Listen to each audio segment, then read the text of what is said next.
Good morning students. हम आपको chapter 2 भारतीय संविधान में अधिकार पढ़ा रहे थे और अब हम आपको राज्य के नीति निर्देशक तत्व पढ़ाने जा रहे हैं। राज्य के नीति निर्देशक तत्व भारतीय संविधान के भाग 4 में वर्णित हैं और आर्टिकल 36 से 51 तक नीति निर्देशक सिद्धांतों का वर्णन किया गया है। नीति निर्देशक तत्व आयरलैंड के संविधान से लिए गए हैं।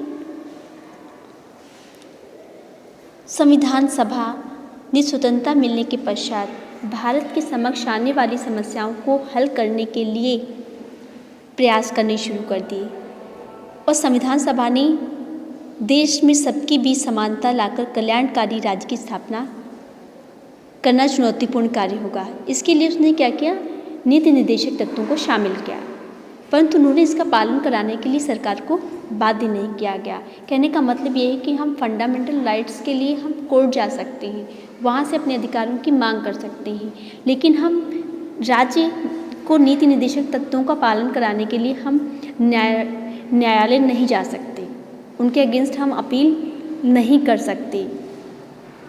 संविधान निर्माताओं का मत था कि इन नीति निर्देशक तत्वों की नैतिक शक्ति, जो नैतिक शक्ति है इन तत्वों की, वो सरकार को इनका पालन कराने के लिए बाध्य करेगी और निर्देशों की सही सूची जो है, निर्देशों की जो सूची दी गई है उसे क्या कहा गया, निर्देशक तत्व कहा जाता है। जो निर्देशों की सूची है उसे नीति निर्देशक तत्व कहा जाता है।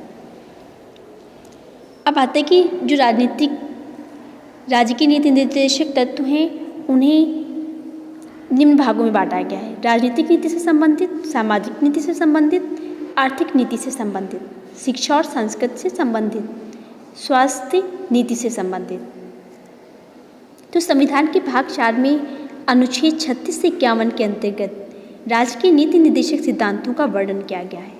किसमें कितने अनुच्छेदों के तहत किया गया है? आपसे पूछ लेता है कि नीति निर्देशक तत्व भारतीय संविधान के किस भाग में है, तो आप आंसर देंगे 4 में। किस आर्टिकल तक? 36 से 51 तक।